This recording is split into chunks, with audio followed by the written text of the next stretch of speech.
My Lords, I am feeling my B in GCSE Maths, challenging my ability to speak with any fiscal authority in this debate today, but I am glad of the opportunity to do so. Congratulations to the Noble Lord Booth Smith on his excellent maiden speech, and I welcome him to your Lordship's house. I recognise the decisions that the Chancellor has made have not been easy, but balanced alongside the government's long-term priorities, we must consider how this budget will serve the needs of people who are struggling today and affect what surely must be a significant long-term ambition, or perhaps I can use the word mission, to improve social cohesion. As I listened to the Chancellor's budget speech, I was struck by two things. Firstly, the determination to grasp nettles, and secondly, the resolute focus on investment. Increasing fiscal confidence creates the right conditions for growth. This has short, medium, and long-term objectives and outcomes. People, communities, organisations, businesses, even this chamber represent complex ecosystems. The granularity on the ground makes it harder to see this complexity, yet its effect locally can be keenly felt. For example, the decision not to proceed with dualling the section of the A1 that lies in the north of my diocese arguably makes that area and its connectivity routes less attractive to potential investors. The 50% increase in the bus fare cap too will impact people who can least afford it, further disconnecting people from places and opportunities.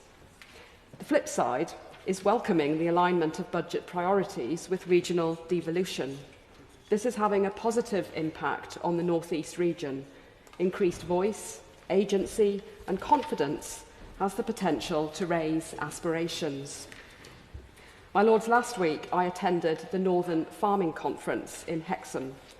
I commend attempts to address anomalies in the tax system, but I echo the apprehensions I have heard in that conference and in this chamber that this was not a budget that really understands the needs of those in rural communities, who have this year already faced huge challenges with the weather and flooding. I therefore add my voice to those of others urging the government to rethink the APR decision.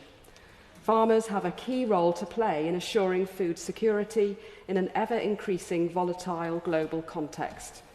Can the Noble Lord the Minister please assure me that the impact of the APR and BPS measures on farming will be assessed and reviewed? My Lords, I welcome the extension too of the Household Support Fund and the steps taken to reduce the impact of universal credit debt deductions. But we must address why these measures are necessary in the first place.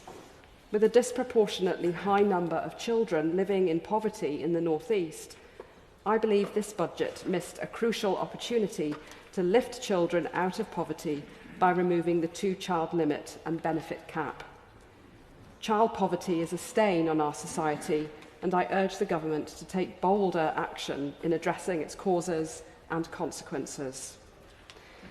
To conclude, there is much that I welcome in this budget, my Lords, but the decisions I have mentioned have consequences that must not be overlooked. I urge the government to consider the impact of these decisions carefully, ensuring that they truly uplift the most vulnerable to ensure the flourishing of all. Yeah.